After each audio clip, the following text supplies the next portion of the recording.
The typewriter has greatly influenced the business, commercial, and economic progress of the nation.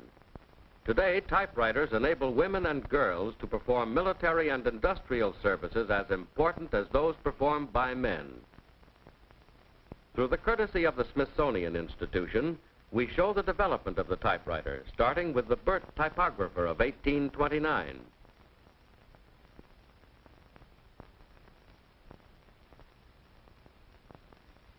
Next, the Shoals machine of 1868, the Remington of 1873.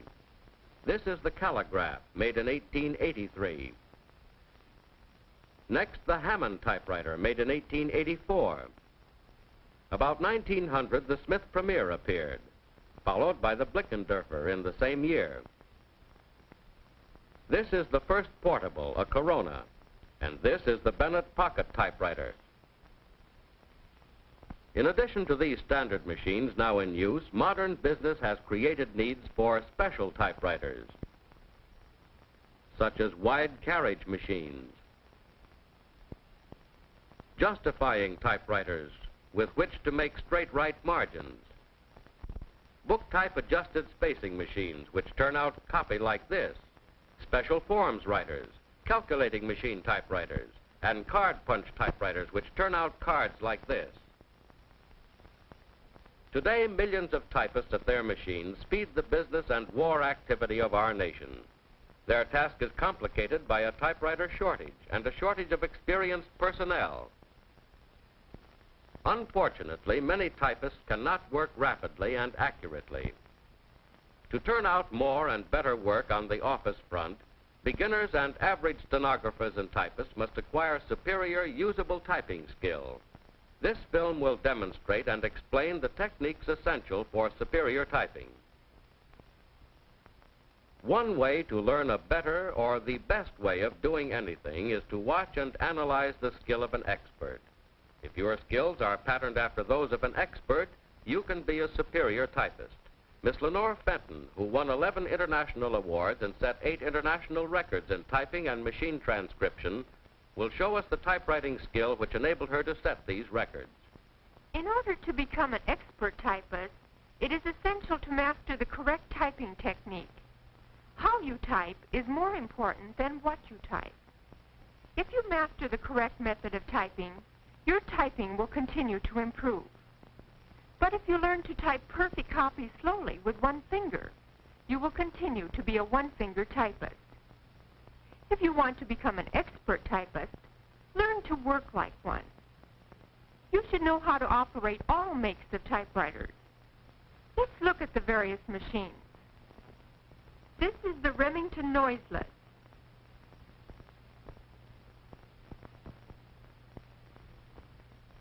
The Burroughs.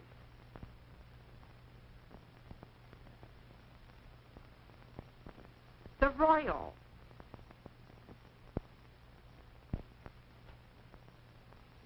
The Underwood. The Woodstock.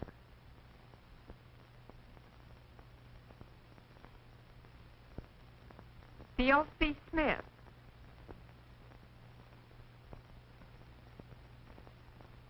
The Remington Standard.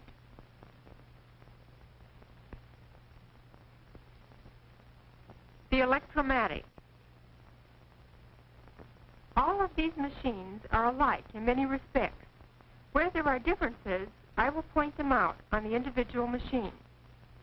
The first essential of proper typing technique is good posture. For good posture, your chair should have a firm back support. It should support your back comfortably. It should be low enough so that your feet rest flat on the floor, one foot ahead of the other to give you proper balance. If your chair is too high, poor arm position, slumping, round shoulders, and flat chest result. If your chair is too low, you must reach up, which is tiring. Your desk should be rigid and of a height that permits working comfort. squarely, 9 or 10 inches from your typewriter, a little to the right of the center of your machine. Let your upper arms hang freely and comfortably, neither too far forward, nor back, nor out. Relax. Don't be stiff and tense. Your elbows should be just below the level of the space bar. More typist fatigue is caused by unnecessary tension and waste motion than by anything else. Of course, this is tiring.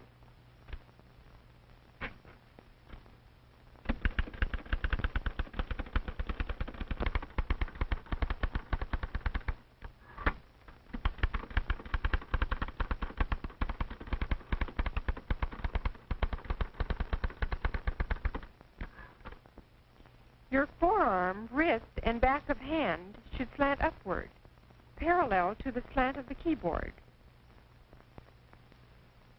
Keep your hands and fingers in a natural, easy working position. Drop your hands into your lap and relax. Look at your hands. When you walk, rest, or sleep, your hands do not look like this or this, but like this. Without changing the position of your hands and fingers, place your hands on the keyboard.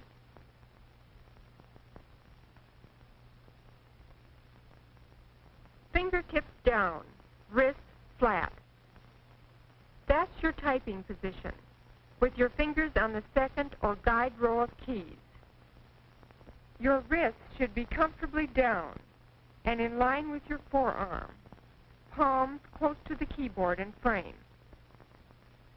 This position enables your fingers to reach easily over the keys and eliminates tension.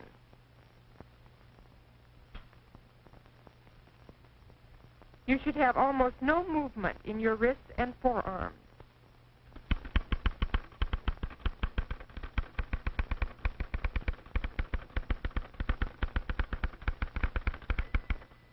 Read copy easily, without eye strain. Head erect, chin up. If you do much typing, some form of copy holder is useful. This surface keeps the copy at right angles to my line of vision. Both the top and the bottom of the copy are equally distant from my eyes. The real secret about motion is to use as little as possible. Do the necessary motions well. Eliminate the unnecessary ones. With your forearms and the back of your hands parallel to the slant of the keyboard, typing motions are confined to your fingers.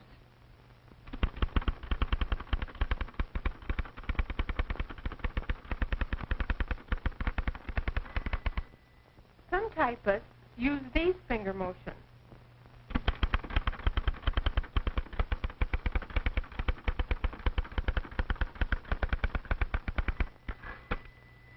Or these.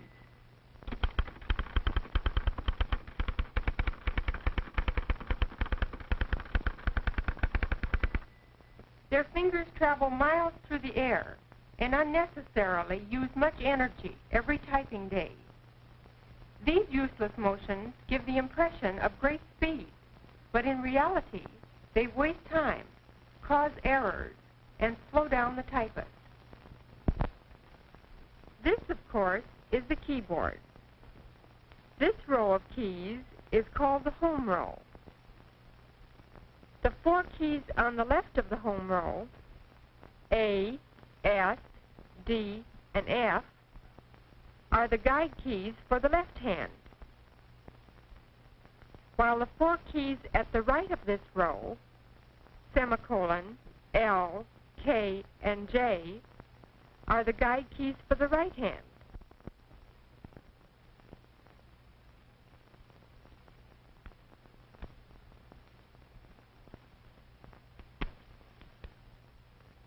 These keys are struck by the fingers of your left hand. These by the fingers of your right hand. Each finger strikes certain keys as illustrated in the fingering chart of your instruction book.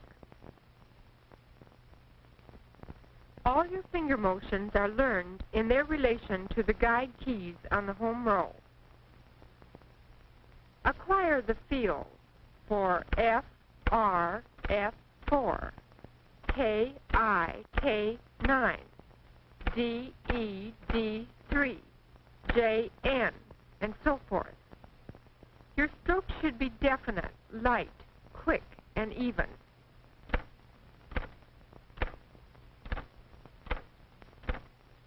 Hit the centers of the keys.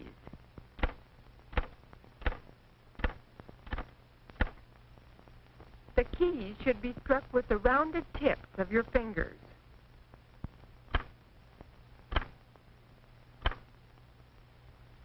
If you strike the keys with your fingernails, you are apt to have aching fingers or chipped nails. If you want to become a good typist, it will be advisable to follow a conservative nail style. Stroke the keys with your fingers curved.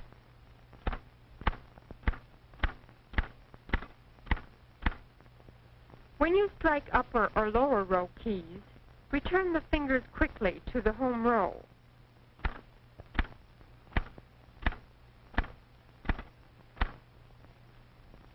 Don't let your fingers cling to a key like this. Don't slur your motions from key to key.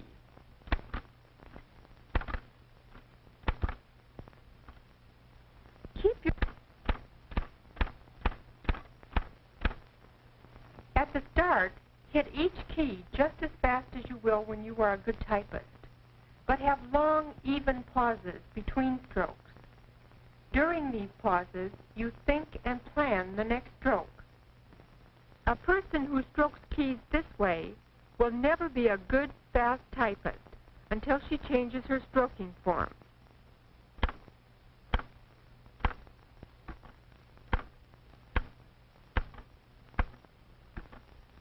You see, there are no pauses, no spare time between strokes.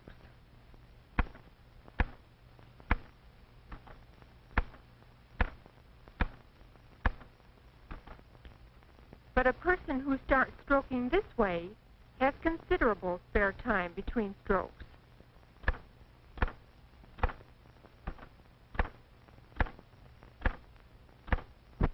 Later, the spare time is cut down. More strokes are made per minute, and this is the rate.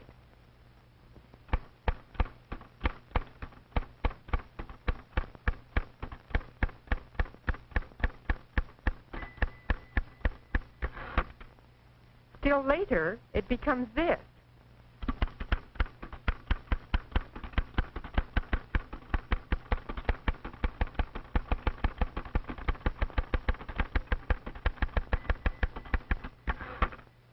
Finally, there is no spare time left between strokes, and the person is typing as fast as he or she can.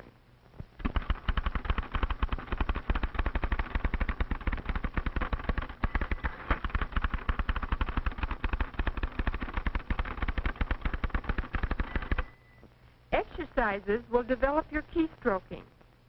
To develop your precision and rhythm, strike the home row keys alternately, from the outside in and then out again.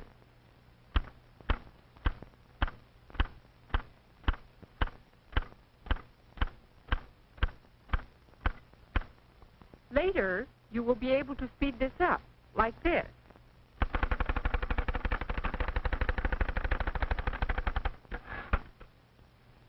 To develop your finger agility and control, use 2 fingers of each hand to strike the keys on the 3 rows in an alternate figure 8 pattern.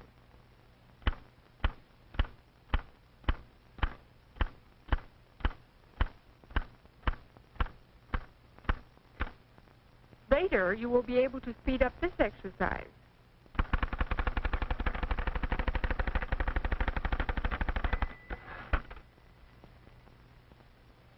This exercise can also be done with the middle 2 fingers.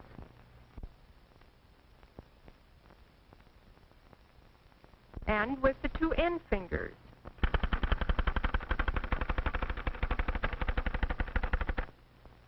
Learn to gauge your touch or stroking so as to produce copy of an even blackness.